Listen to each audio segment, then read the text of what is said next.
box. You're in the box until Rev is ready. I got to get the Facebook people in. So welcome, welcome, welcome, YouTube. YouTube is always first in. Next is our Facebook people. Oh my gosh. When you get an earworm in your head, it just stays. It just stays over and over. Catchy refrain. All right. Facebook, you're here. Welcome, Facebook peoples. All right. And then, of course, next up will be my Instagram folks. All righty then. No problem. And I am telling you, I don't know why. I don't know why. Oh, my earbuds. I gotta get that. Yeah, I promise you, we're ready. It's just like we don't want it to end. We don't want it to end. So many juicy things to talk about today. I'll tell y'all that much. So many juicy things to talk about. All right, I'm about to. Okay. All right, I'm about to pull up Instagram Live to bring the live people in. We'll be doing that. For those who are seeing a little bit of the behind the scenes right now, that's Anjave, our producer. How come your title ain't on there, Anjave? You even know who you are. I was not thinking I was going to be live on the show today. It wasn't a plan for the evening. Of course, it's on a day when I don't have my good lighting. But Anjave's yes, always in the shadows, yes. producing, making this magic happen. I cannot do this alone, folks, and I don't. Okay, I don't. Okay, let me get the Instagram. I hit live like 5 times, and I. All right, all right. I think you'll be able to see that I'm live on Instagram now. Hi, Instagram people. Hi. Are y'all ready to talk about the season finale of Dear Edward on Apple TV Plus? Hey, Positive Images 360. Welcome. Thank you for stopping by. Hey, 1010 Talent. Yes. Yeah. Boy, I'm gonna pin that right there. Ooh, she pinned it. Thank you. Thank you. Thank you. Thank.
Hey, are you hearing me? Are we echoing? It could be me.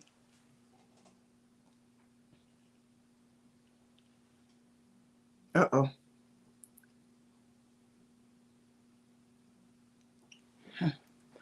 I am on my tablet today for some reason, and it could be me with the echo. Okay. Hey everybody.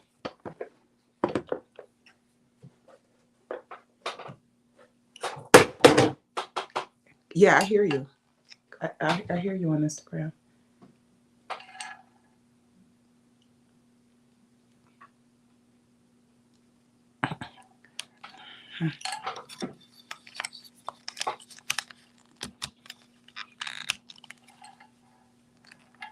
Stop it. It's muted.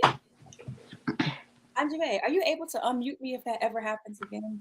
Unmute yourself, Shamika. Yeah. Any of the stuff I was saying when I was greeting everyone, did y'all hear any of that? Oh my goodness. Okay, we got Toyette here. So Toyette, we finally have sound. Give me some over here on Facebook and YouTube. Give me some hearts, give me some high fives, some thumbs up. Yeah. Hear us. Let me know if you're hearing an echo too. Okay, great. Dr. Brenda says she can hear us now. Anjave says no, nothing. No, nothing. No sound. Well, maybe it's her. Okay, let's see. Let's see. Now okay, all right, okay. Okay. We are doing this. We are doing this. You all, it's time for a little bit of conscious conversations, Dear Edward edition, where the end. It's the end, but such a delicious final episode. Episode 10. It was called Shelter. Shelter. Mm-hmm. Mm-hmm. Okay, all Good right. title. Okay, Good title. so let's just get this out of the way. Okay. Y'all saw me on that ballot. Did y'all see me? I was like, yay! That's what I'm talking about. Did y'all That's see? what I'm talking about. Showing up in the final episode. Exactly. That's so fun. Corby on that ballot. Man, I was so tempted to put together a quick video where I green screen myself blackening my own name. I'm gonna vote for me. I'm gonna vote for me. But I was at the top of the race, okay? They can't deny Cora. I wonder what happens though. What happens next for someone who was in Cora's position, right? Where she was the chief of staff, right? And then she ran for office and then she lost. So is she if Adriana is smart, she would bring her onto the campaign. I mean, she would bring her onto the staff because it would be more of what she wanted, and maybe not as a chief of staff, but maybe as a special advisor or something. That's what I would do.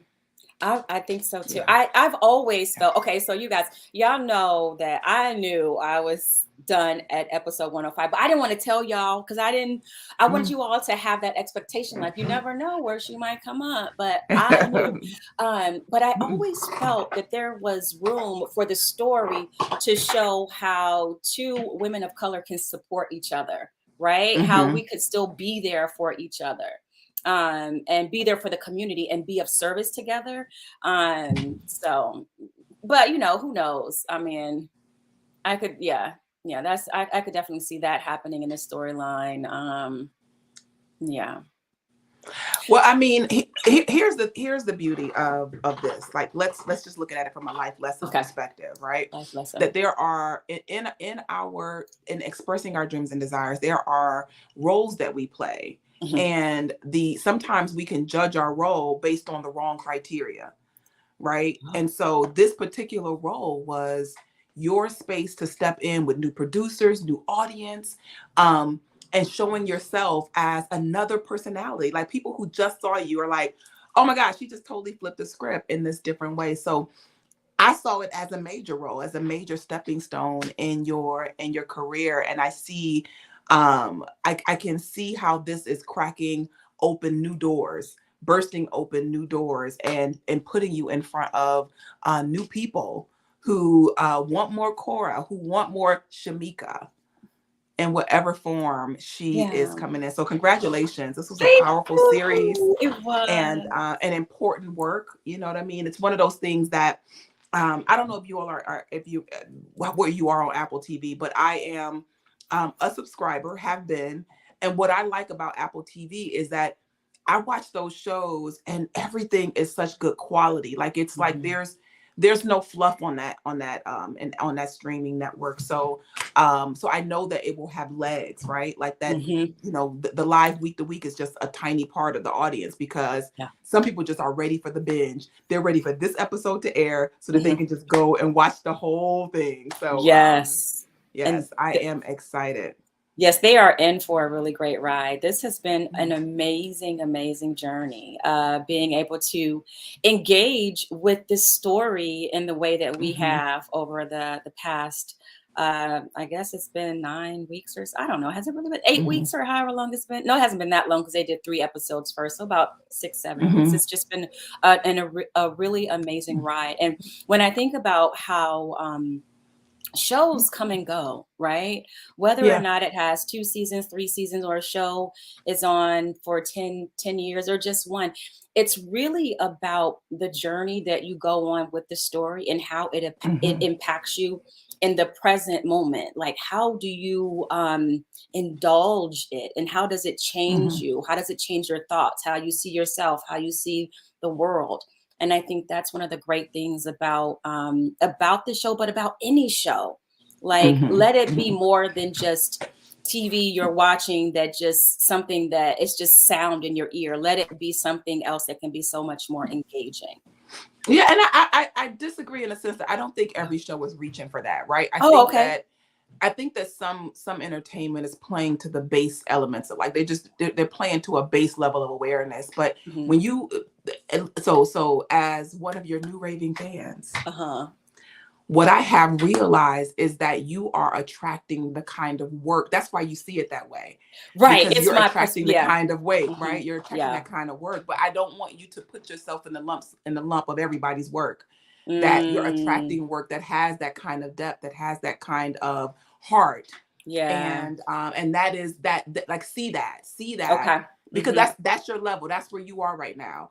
And Mm, sometimes when you get to those levels, work shows up that doesn't reflect that level, right? So you okay. have that space to know that, wait a minute, this is where I'm vibing, this is who I am now, and Hmm. this is what I do. Yeah.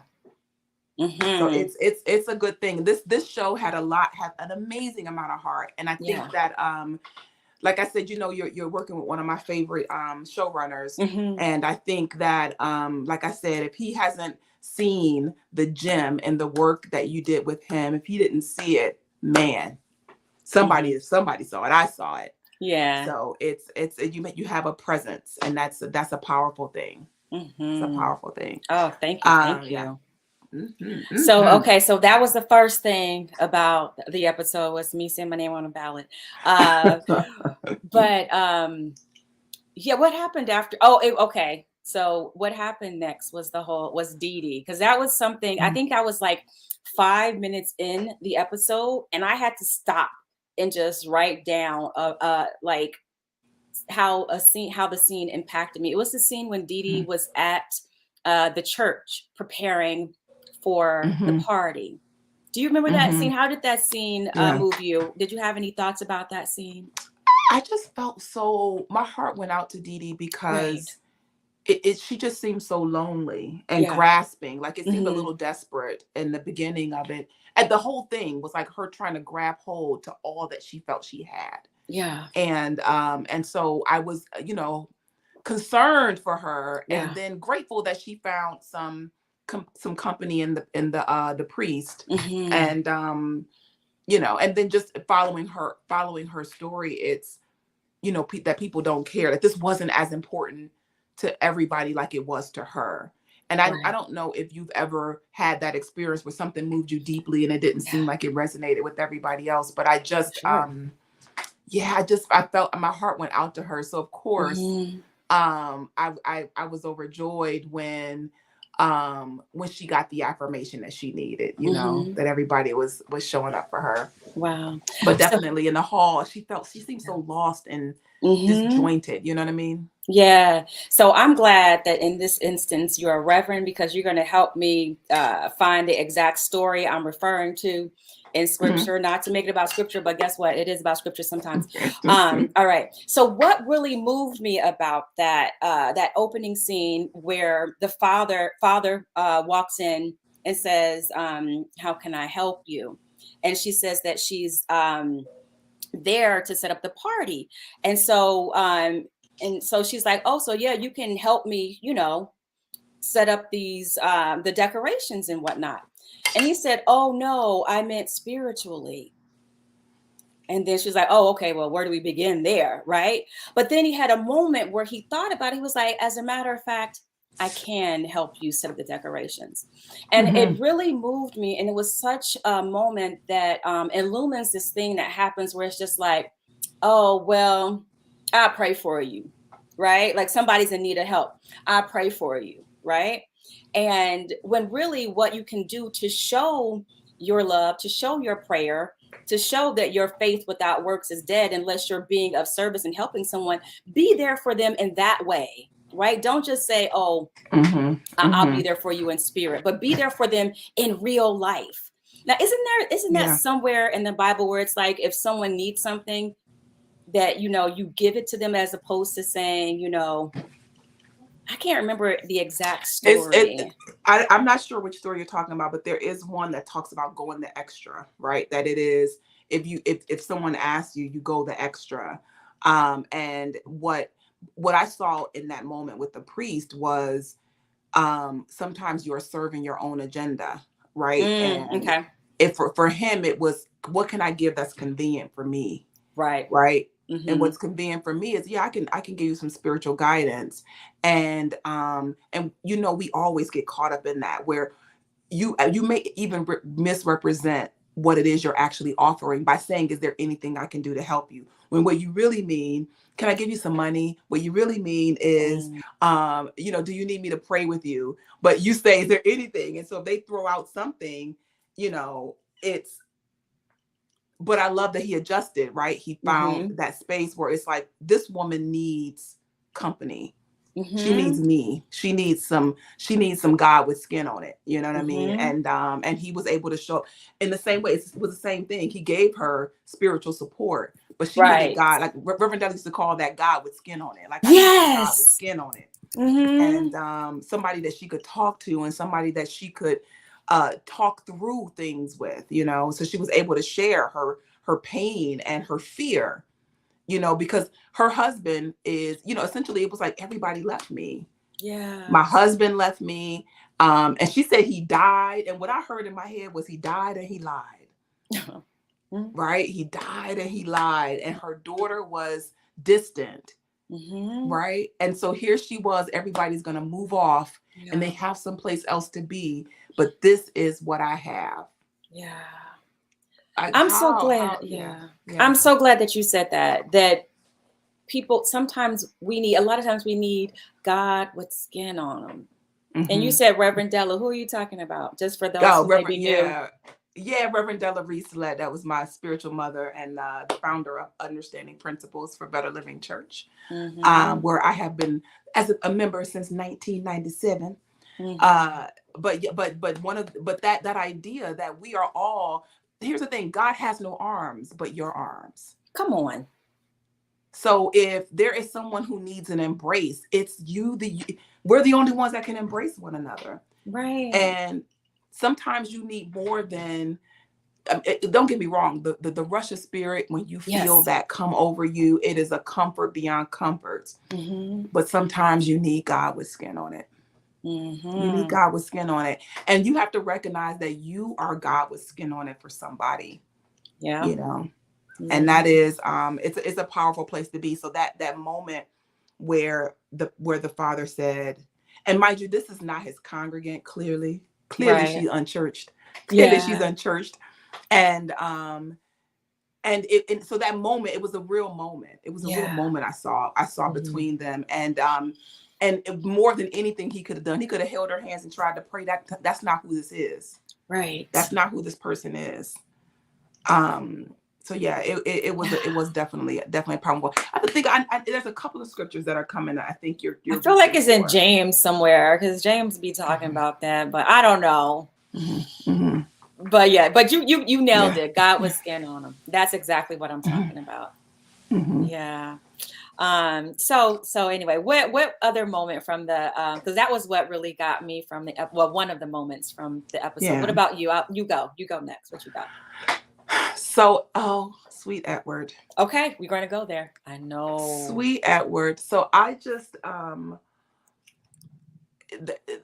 had to actually, because I was listening to it and I was half watching, and then because I didn't want to be there with him. You know what I mean? I didn't want that. The loneliness that I felt for this. Oh my gosh. I was like, I don't want to be in here with you, Edward. But as I saw him trying to reconcile himself, and trying to figure out, should he still be here? And then where is here? Like, where is my here? Where is my home? And so in the story, if you haven't seen the episode, he finds his way back to his house. He finds his way back to, it's kind of like lost and found. It said shelter, but I saw, like, for him, it was like he had to find himself, but he went back to what was familiar. Yeah. And so but yeah, that his journey in this one, just that opening part where he's wandering around in New York, and I didn't know where he was going. I didn't know, where he was feeling led to go, because he saw his brother leading him. Yeah. And he led him back to his childhood home. We lost you on, oh, there you go. Okay. You back.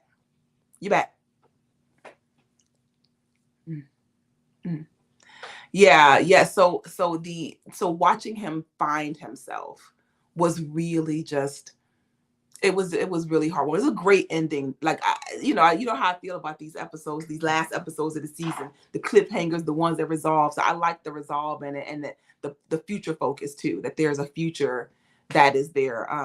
But Edward and Lacey coming back together. This was the first episode I liked her in in a long time. But I love that they came back together, and that that she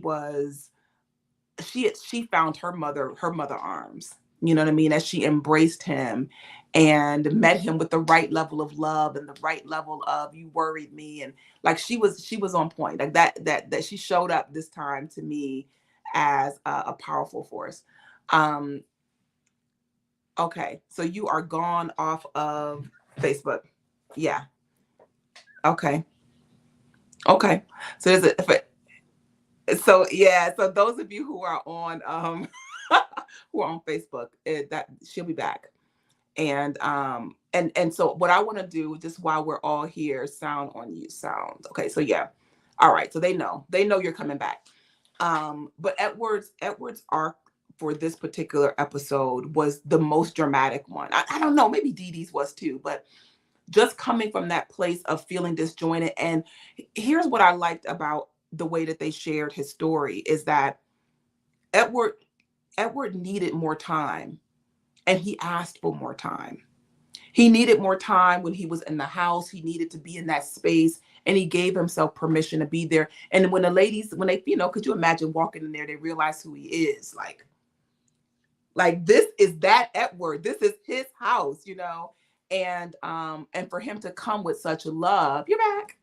For him to come with such love in that space, and not even love, for him to come there, and there was such a tenderness to where he was. Yeah. And he said, it's like, we got to check on you. We got to get you back with your grown up. And he said, I need more time. Are you ready to go? I need more time.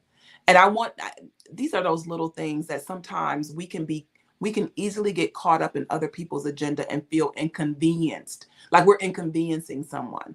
Yep. And asking permission to get what you want, like to say, this is what I want. Now, the answer could have been whatever they wanted to say, but advocating for yourself in that way, to say, just be honest that I need more time.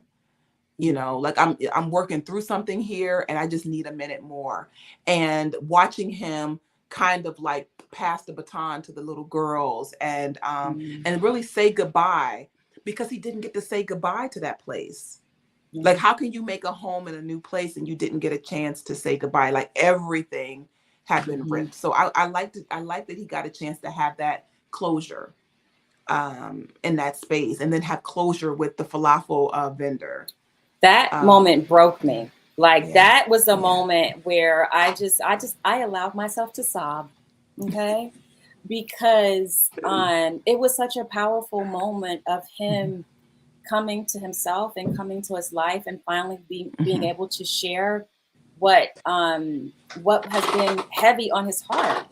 And also seeing the falafel guy react to it.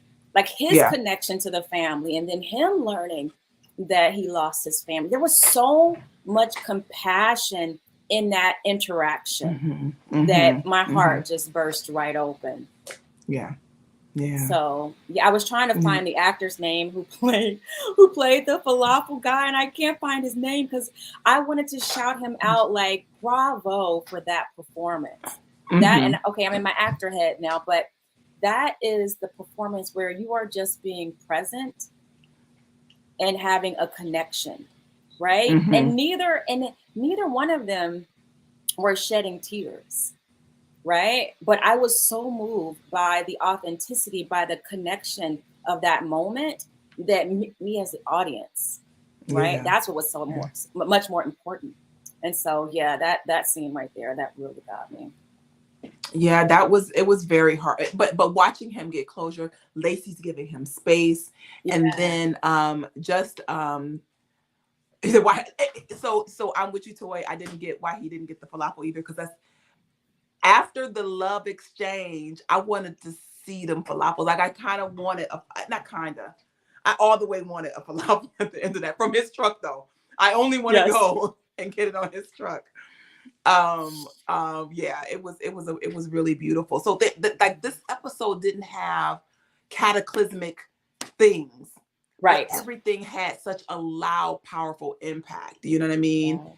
Like it seemed really curated to say, like, we're gonna hit the heart of all of these moments. So like I said, Lacey, I felt like her giving him space, like she seemed the most comfortable with herself.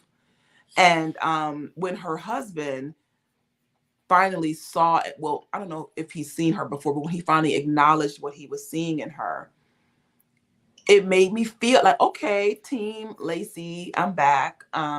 Because he was right. She's been growing through this, right? She's been as present and to help him really come out of the darkness. And with the exception of not getting my baby some therapy, you know, she did the best that any person can do in those situations, right? It is Absolutely. to respond, to deal with your feelings, to state, you know, what your intention was. Like, I really she always made sure that he knew he was wanted and he was loved. That part. Yeah, like that, of all things, whether you do everything else wrong, but just to be a consistent force of love when you don't know what to do, when you feel inadequate to the challenge, it is just to be a beacon of love, just to be that safe space. So I saw so much of her. Y'all know I don't like her, but this was she brought me on over. She brought me on over.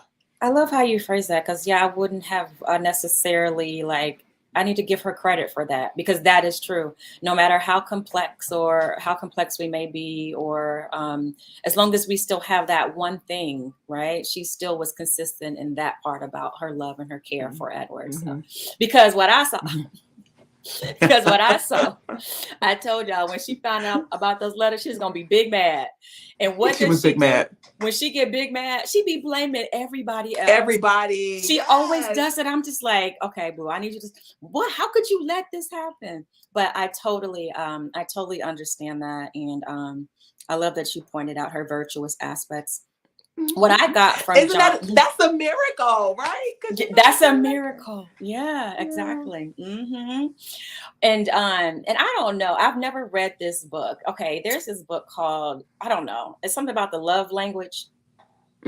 Right? Have you read that? The 5 love languages. Of course you have, because you are the love gift. You are a gift. Okay, so I felt like, okay, so when John was rolling out all the things that he noticed about her, I felt like that was all this time he had been seeing these things. It wasn't that he wasn't aware of all the nuances about her and all that she was doing, right? But maybe he didn't say it or show it in a way that she was able to receive it. So maybe their love languages were just not very clear to each other in terms of what she needed from him to know that she was seen, because it's obvious that he saw her and she felt like he wasn't seeing her and he was only seeing himself.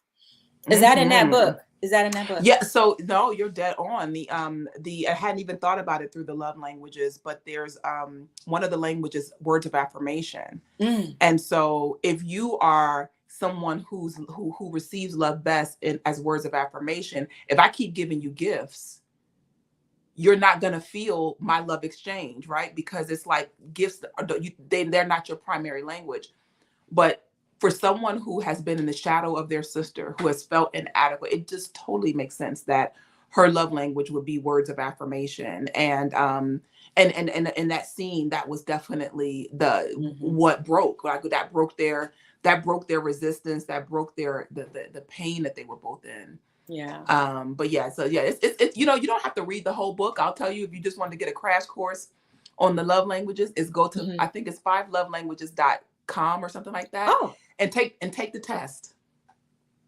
And then after you take the test, it explains what the 5 are. It explains like what's your, you take the quiz and what's your love language, what's your primary and your secondary. It's fun.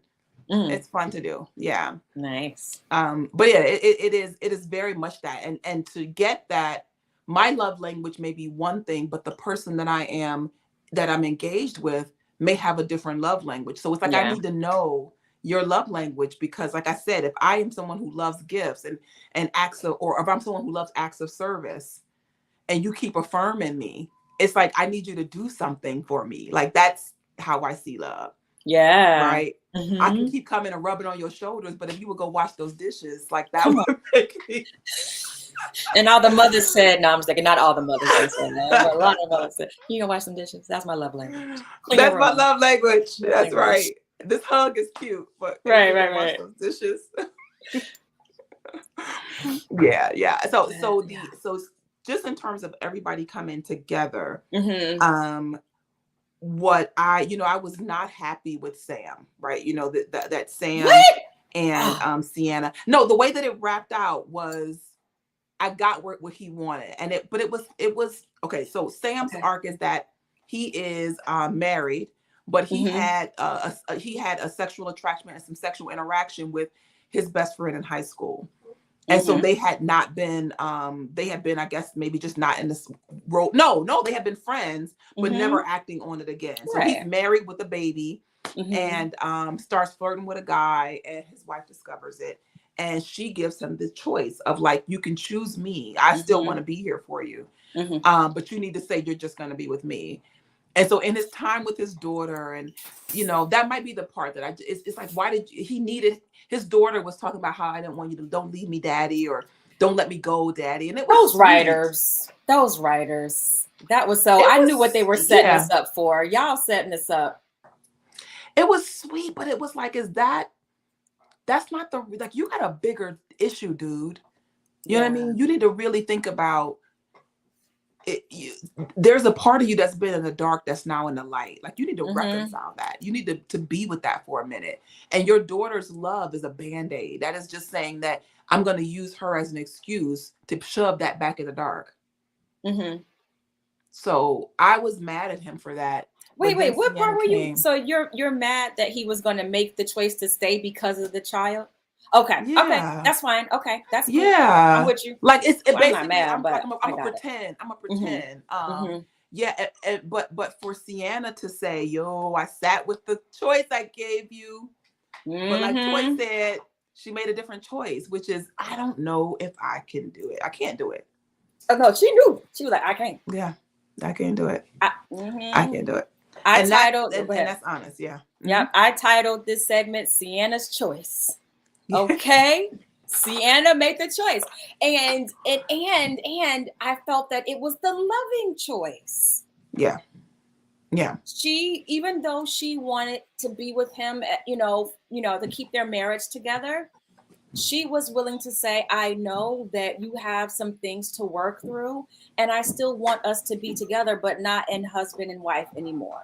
That's a lot. Yeah. She could have been like, no, make this choice for me, and I don't care about, what you have going on inside of you. Stuff it down and be my husband and be my baby's daddy. So Sienna's choice wins the day for me. I was so proud of her. Yeah. And honestly, for him,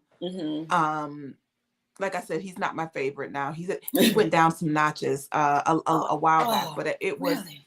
but it was yeah, because I mean I get, I know the tough choice it is, right? When you discover something about yourself that you've been hiding for a long, long time. And now you are, it's like, when, if not now, when somebody died that's important to you, you start to understand that, you know, that life is about right now. Yeah. So he, you know, and I believe he sincerely wanted to choose his family. Like, I'm gonna choose to be with you and baby girl. But Sienna was like, nope. She helped him make the choice that he wasn't brave enough to make. Yeah. And I think that it's like, saying that I need to figure this out for myself isn't saying that I don't love you and I don't love being a dad. I don't love being, because that's as he was sitting there, it was like, you could still be a great dad, right? But explore, figure out who you are. You know, you can be completely present, but you can also be authentic in the relationship that you're in, and honest in the relationship that you're in, and that is on the table as well. Yeah. And then you can have someone like Sienna who gets to then choose. Like, so, you know, I don't blame her for just like, you're not there. Yeah. You're not there, and I don't want to be in the holding pattern with you. But yeah. Deuces. Yeah. Deuces. She had to give him the deuce. Yeah. Yeah. So yeah, that was a good moment for her. That was a good moment for her. Yes. I became a fan in that moment. Yeah. Who I'm not a fan of, okay, is Steve. Right? Wasn't his name Steve? Steve is the brother. Yes. The surviving brother. Yeah. Exactly. Exactly, Toyette. He went through with that wedding. If only Daphne knew how she was almost dropped. How quickly he was just like, her. How quickly he was like, no, I cannot marry her. I want to go have my dumplings with you. And let me tell you, I'm glad with her name is Amanda, right? Amanda. Yep. Kudos to her. Kudos to her. Yeah, Amanda. So the whole thing, I think that again, she thought like, we're just being crutches for each other, right? Like, it ain't right. It ain't right on any level. And he was willing to run with it. And I won't lie. Okay. The romantic part of me was like, oh, they're falling in love and this is so beautiful. And maybe these two were meant to be together. Like, I went there for a minute. And then when she took me back to reality, which is like, no, I'm really just trying to hold on to my love, right? Your brother. Yeah. It's she and she was clear. Now I'll tell you this, that sometimes when you are in a relationship with someone that feels good, but that you know is not right for you, it's not right for you, what we tend to do is walk away with the bungee, like with a cord, walk away with a bungee cord that you can always snap back to it. But what I felt her do is make a decision and then be wholeheartedly in it, like turn away from it. Like, there was a whole, like, I am not available for you anymore. Like, I walk away and you pull me back with the dumplings. Here, boo, here's the keys. I will not be there. Exactly. Right. Because I got to take, I know this feels good, but I know it's not right. It feels good, but I know it's not right for me. Yeah. And that's a lot. That's a lot when you can be in that place where you don't let your feelings run you. And recognize that there has to be some wisdom as you walk, right? And so it is, my feelings give me information, and she listened to the information of her feelings, which is, I'm in mourning, and I'm really attracted to the love that I lost, right? That I'm still adjusting to his physical presence not being here. Yeah. And he is just a physical representation of that. Like, it's not you. And then to act on that, like, that's courage right there. That's courage. Yeah. Yeah. Well, yeah, we can learn something from Amanda there. She and Toy said, right, he is a people pleaser. He is a people pleaser, and then he would have to go and deal with his family and them, judging him for being with his brother's ex. It's Oh yeah, that would have been messy. But yeah, I never really thought that they would like get together. I mean, okay, I did say like, what if? But I was like, what if the brother's spirit was leading them together, right? Like, but like in reality, I mean, this is still a TV show, but in reality, like, no, I knew that it wasn't gonna work out like that. Oh, it was a mess. On Instagram. I'm back. Am I back? Instagram. Not on Instagram. You'll be back. I left you on Instagram. I'm coming back. You'll come back. But yeah. But she let's see, are you there? I'm coming back on IG. Okay. Oh, there you go. Yeah. But did you see how quickly it changed though? Because for a minute they were all great just walking along the water until he said, I love you. But I think if he wouldn't have said that, they still would have had a wonderful day in their messy selves. But I think at that moment it was clear that, okay, because you are in it in that way, I got to cut you loose. We cannot carry on in this mess. So Toy, okay, I'm getting ready to say something that's probably not right? Like I've been thinking about partnership and love lately. Okay. And the social constructs around it, right? So what Toy said is that he didn't need to be with Amanda, but he didn't really love Daphne. Right. And anybody who's been in a relationship knows that passionate sense of love is fleeting, right? You can have it goes away, you have it goes away. And so something has to kind of be standing underneath that, some agreement. And I think that the thing underneath the relationship is like, what have we agreed to? Some people agreed to build a life together, and they agreed to build a home and be prosperous, and what comes with that might be stints of feeling really, really highly affectionate toward one another, but the agreement is still strong. And I think that there's a romanticizing of relationships that we've done where what you agree to is to be romantically at a heightened level of romance. And that's the main agreement. So when that starts to wane, it feels like the relationship is coming apart. It feels like oh, we're breaking apart. But so I don't know if him marrying Daphne is necessarily a bad thing. I do think they need to be clear on the agreement. And if it is that we're going to have bouts of romance, right? But you may not be my romantic high, but I've made an agreement with you. And that agreement is built in love. I'm not saying that, but sometimes we mix it up and we think about the expression of love being the feeling of passionate romance. And that's just the tiniest aspect of love. So tiny. It's the tiniest aspect of love. It's why he can say he was falling in love with Amanda. Right. You know what I mean? And so that's the part that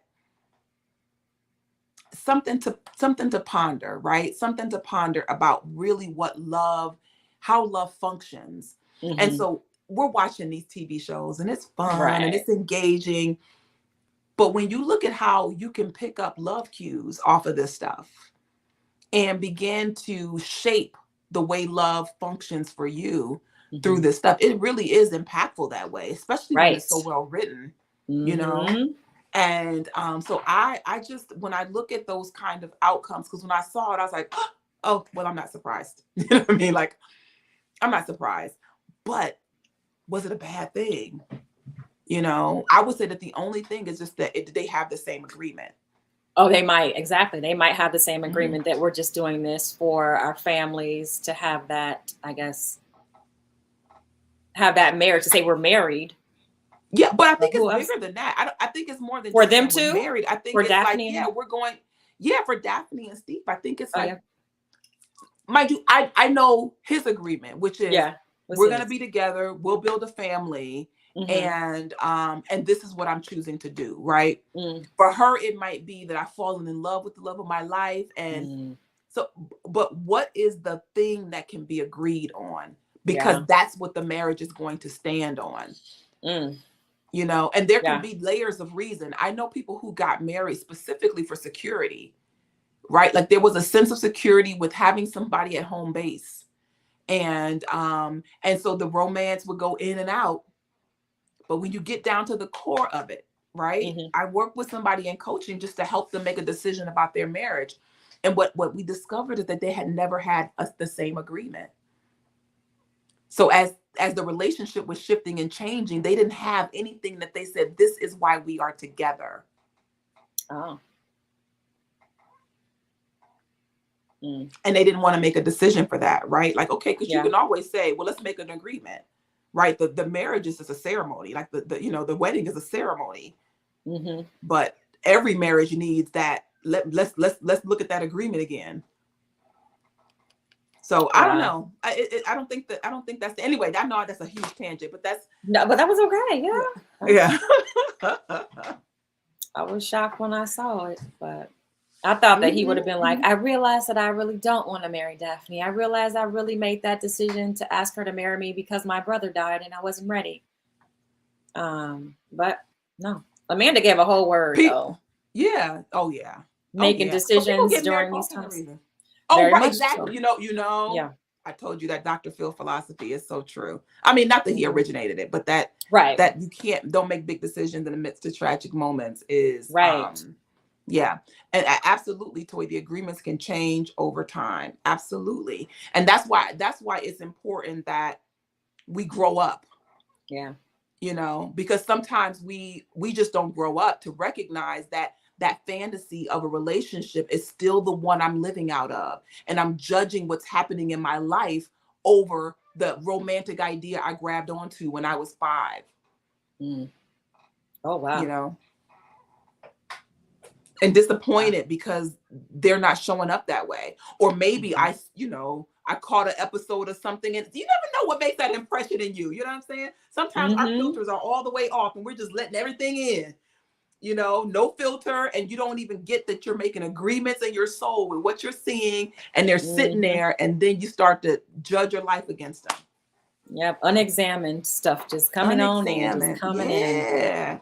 Yeah, we gotta take a pause and clean up. I talked about that today in our Lenten experience about doing some sweeping, sweeping around in your mind. You gotta do some housekeeping, really and truly.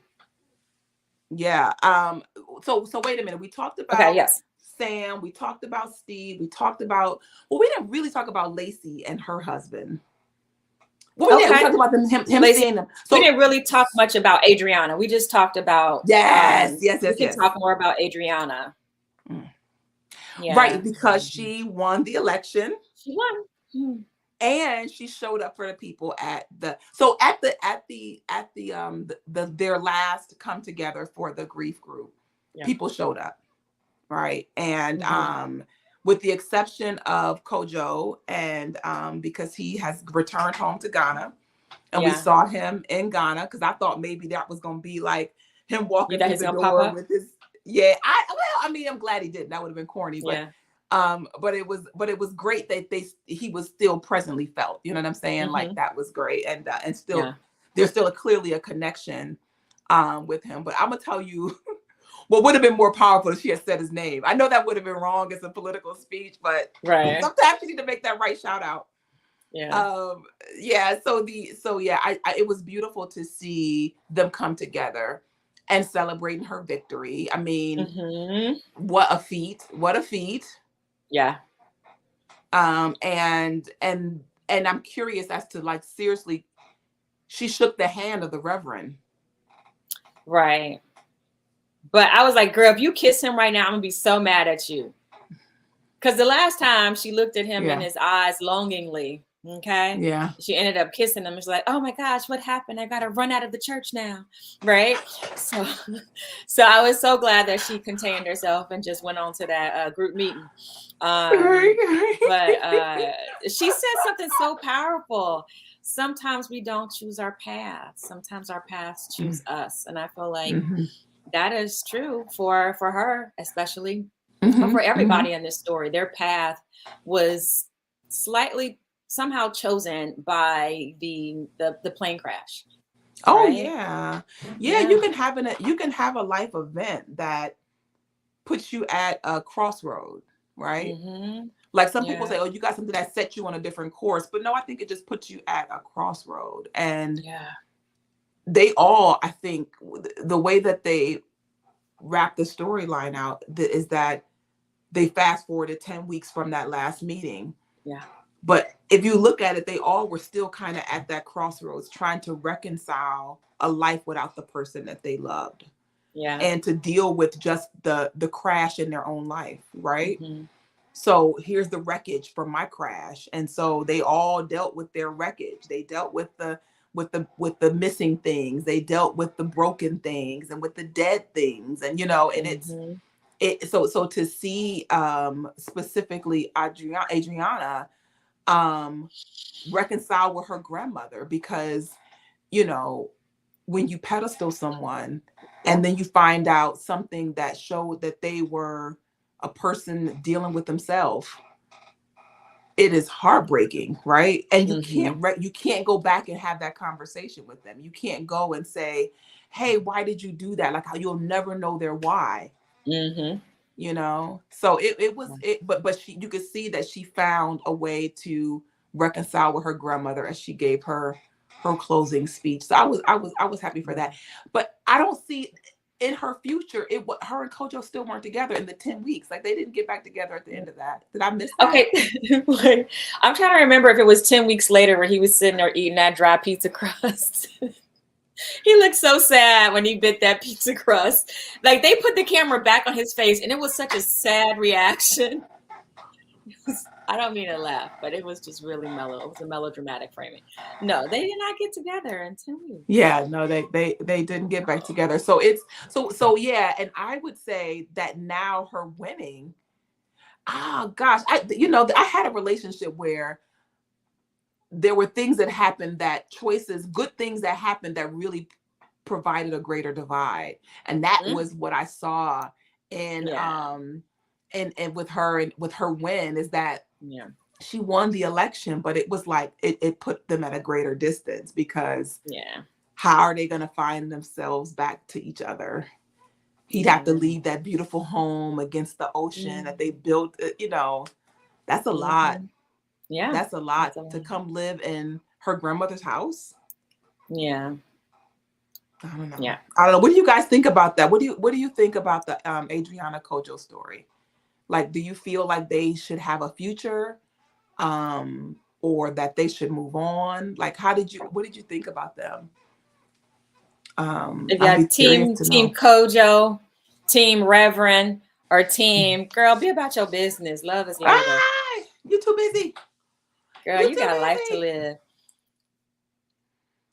Yeah, that it was very, very sweet. So I thoroughly enjoyed this show. I felt like it gave me all the Jason Tatum vibes I needed, just really sweet and heartfelt. And I think that the bigger thing is that as you cock your head to the side in these stories, it's like, can you deal with yourself in it? Can you see yourself in it? Yeah, and so Toy said maybe it was just a season, right? Like, oh gosh, life be like it could that. have been a season. And maybe they fulfilled their purpose for each other. He helped her to make a decision about her future, and she helped him, come closer with his niece, and be a healing balm in that transition. I mean, that could be it. How hard is this though sometimes to have an amazing seasoned person in your life? Like, nothing tragic happened. Nobody did anything wrong, but their season ended. But isn't that how the poem goes? Some people come into your life for a reason. Some people come into your life for a season, and some people come into your life for a lifetime. Is that how it goes? Did I butcher it? Yeah, no, that was it. Okay, that was it. Yeah, that is it. But can you tell the difference, sweet Lord? Oh, that part. Can you tell the difference? And a lot of times you can't tell the difference until hindsight. Right? Yeah, but there are definitely some people that I'm like, your reason, like I got it. Why do I Okay. keep like why am I keep learning the same lesson with you? Like I get it. You like I get Mm. it. I get Mm-hmm. it. Like you've been a great teacher. I just why am I not catching this lesson? Yeah. Confession session. I do that. I do that sometimes because I Mm. love people, and I think that I really truly this is probably something that I need to pray about some more too. But I really do believe that any relationship can work out. I think that with the right level of communication, any relationship can work out and it can be Okay, good. wait. So when you say relationship, any relationship can work out. I say yes, unless you're only talking about romantic relationships. Mm-mm, Right. So mm-mm, any relationship, absolutely. Okay, mm-hmm, sure. And sometimes that relationship could be a distance. Like I see you every 5 years and say, "Hi, mm-hmm. relationship." Like, what do you mean by every relationship can work out? No, but I think that it can be. So if I decide that I have friends that I've made a decision to be friends with, right? Okay. Even though our origin story has shifted, like the reason we came together to become friends has Mm-hmm. run its course, and there is a connection that time kind of sometimes gives you with someone. Yeah. And so there's a decision to continue to be friends, even though we may have outgrown one another in the way that we first came together. But that's a choice, Mhm. right? Yeah. That's a choice. And it's also to be in that space where you've outgrown someone. And I don't mean outgrown, and I mean I went further than you, but just that Mm-hmm. we started to grow in different ways. But there are instances in that relationship where I have to be more compassionate, because why would I be bothered that we're not seeing eye to eye on something when I already know that we've grown in such different Right. ways and taken different paths. Mm-hmm. So yeah, that though I have friendships like that I just choose to continue. And maybe I took a season to stretch, and I'm stretching it, Mm-hmm. Mm-hmm. you know. I don't know. Like I said, something to pray about, right? Something to pray about. Yeah. Um, It's but rough. I'm honest in those relationships. Uh-huh. I'm honest in them. You definitely give me Um, something to ponder in terms of, because I just see, um, I guess I don't know if I'm complex or if I'm just very simple, but mhm, I just see like I'm in relationship with everybody, right? mhm. And like I don't think I necessarily say, okay, this relationship has ended, right? Or this one's, I just, life just goes on and it does what it does. So I have to think about that. I have to Yeah, I think mean, about there's that. for sure there are people that fall out of your flow, right? Because for Mm-hmm. whatever reason, Yeah. um, there's and there and that's fine. But I Mm-hmm. definitely know that, and I've had conversations with friends where it is like we have to talk about our friendship, like it's to really talk about what are we here for one another. Oh. Yeah, like what are we doing? Because if you're starting to kind of have conflict with somebody, Mm-hmm. then I don't like the idea that we're just going to have conflict and our relationship will just end with the fight. There'll be an Yeah. argument. There'll be something that just ends it. I like the idea of loving, like let's lovingly deal with it, Mm-hmm. because what we may find is that there's something that's here to salvage. Maybe we both really do care about each other, and maybe we both just are seeing we're in a growth spurt together. There's something happening in us, and it's not Mm-hmm. even about us together. It's individually something's happening. I don't know. I love relationships, Wow, so this is I take great. them I take them very seriously, and I Mm-hmm. don't enter into friendships lightly, and I do not break them very lightly at all. Like it's real. So when I'm broken Yeah. up with somebody, when it's over, know that there was some work done for over. There was Wow. some work done for over. Because Mm-hmm. I move on. It's a Hmm. done deal. It's a done deal. Wow. But yeah. So the in this particular show, and assuming that it is coming back, and we'll get to see I know. I haven't more. Googled that to find out what's really happening with the show. Hmm. Um, Yeah, if anybody knows the future of Dear at Work, because I should have they Googled it. literally just wrapped, and Yeah. but to see what's future state for them, I love that Edward found his music again. I love that Lacey Yeah. found family. Like they did Mm-hmm. find those things. And yeah, you saw the baby moved in Yeah. with Lacey. Yeah. Linda and the baby. So she gets to see that she's getting what she wanted in some Yeah. respect, which is that family environment. And of course her husband comes back. So yeah, they tied it up in a lovely little bow, except for Kojo and Adriana. And Amanda, right? Amanda's clarity maybe was her happy ending, because she had a recital. I was gonna ask this question, but then I was like, I can't answer it, so I'm not gonna ask it. But okay, here's the question: who do you relate to, or in the story? Like, if you had to pick someone in the story that's kind of more like you, I think that I would say I think I'm Amanda. Yeah, I think I'm Amanda.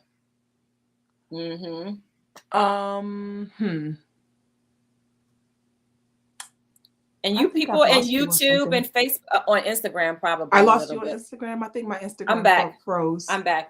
Yeah. Okay. Instagram is fun. So on Instagram or Facebook or YouTube, who are you? If you picked a character in the story, who are you? Where do you see yourself in that story? If I picked a character, who am I most alike?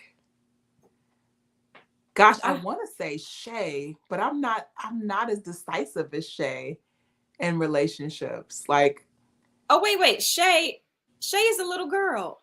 I know. I'm saying, like, we didn't talk about that part either. Yeah, that was beautiful. I was confused. Why did he give her all of his sacred pieces? I felt like he should have held that. Like, why did he give that to Shay? I think he was trying to show her how important she was to him, and he gave her all he had. I hope she gives that back to him one day. I hope she holds it and says, okay, I held on to this for you. Now you can have it back. Right. Now you can have it back. Yeah. Okay, back to you being Shay. I don't know. Yeah, I don't know. I have to think about that. Wait a minute. Did anybody put any comments? Well, Toya asked me, why am I Amanda? I feel like because Amanda keeps it real. She's like, look, we can do this, but let's just be clear on what's happening right here. And if we're not clear, I'm going to have to go on and live my best life at this piano recital. I'm still living my best life. I felt like she was really, even though she was going through the grief and everything, I feel like she still had more clarity. She still had a little bit more clarity. So there are moments where I felt Dee Dee. Like, I think that I would have been someone that would have wanted to have that rap party. Like, I would have wanted to have everybody come back together and have a moment, and like, let's seal this with a moment. And I would have been worried on whether people were going to show up and if they thought that this was a worthy moment too. So in that way, from a whole story arc space, it's like, I don't know if I think I've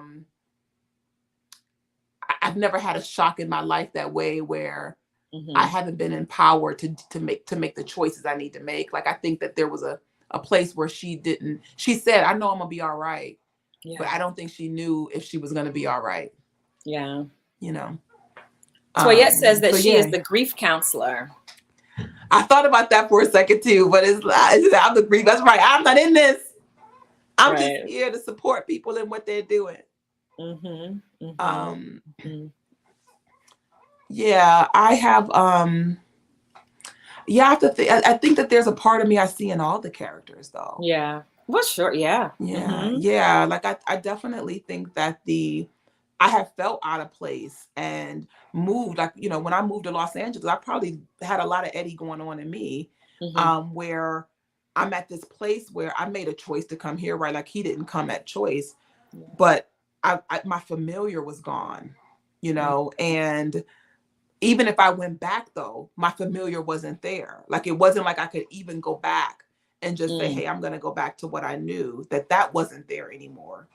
So it was a really, like, that feeling of being lost and just trying to find connection was a for sure moment. And anybody who's changed cities may have had that experience as well.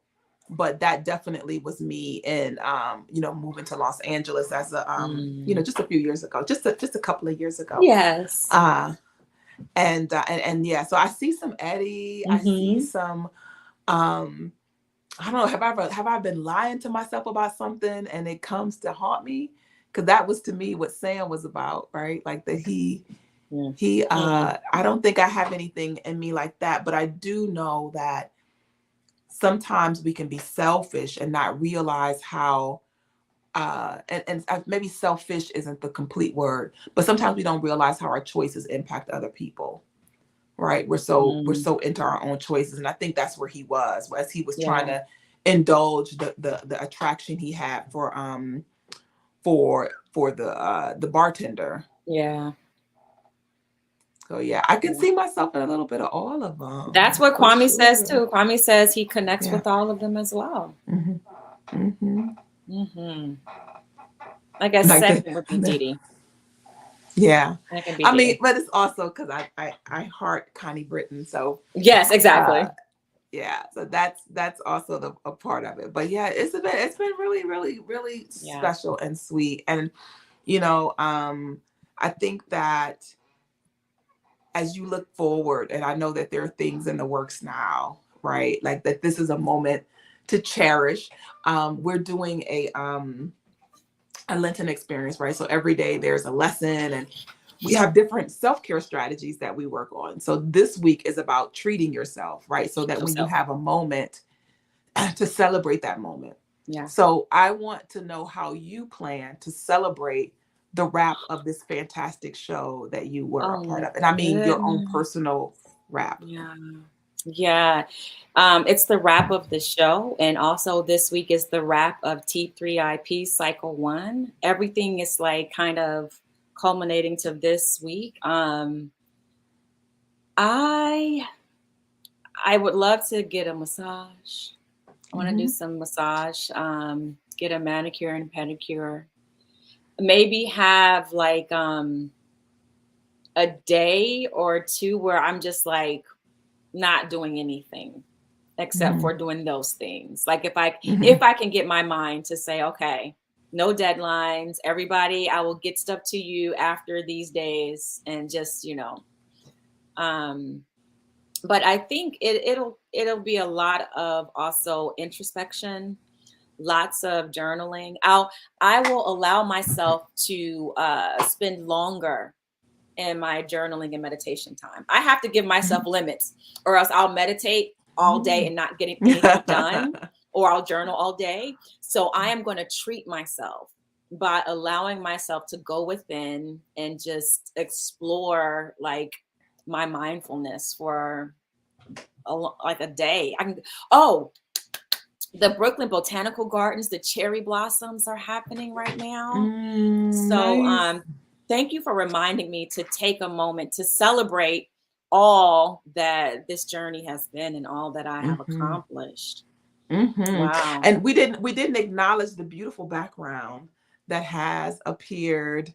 Oh yes. So if you're on the YouTube, you can see that there's a new template. There's a new background that's so pretty, so beautiful.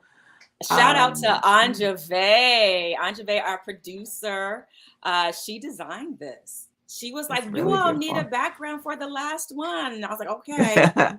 And so she threw this together.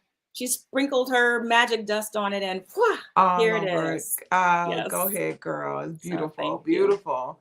Yes. I want you to make sure to celebrate this moment. I know you may have had some moments when you wrapped taping, but yeah, don't miss this, because it's special, it's sweet, it's amazing, it's the fruit, right? Don't just you got to enjoy the fruit. Thank you for that. And thank you for sharing it with us. I'm grateful that what you do, we get to celebrate with you. Well, I will say this. I feel like anytime that I can have a conversation with you, I end up being a better person after the conversation. So, and I kid you not, like you have so much love and light that radiates from you that you can't help but be changed in such a. That's so sweet. I have been so grateful for our friendship that has grown over this time, and God is good. Yes. God is so good. God be God. And Yes.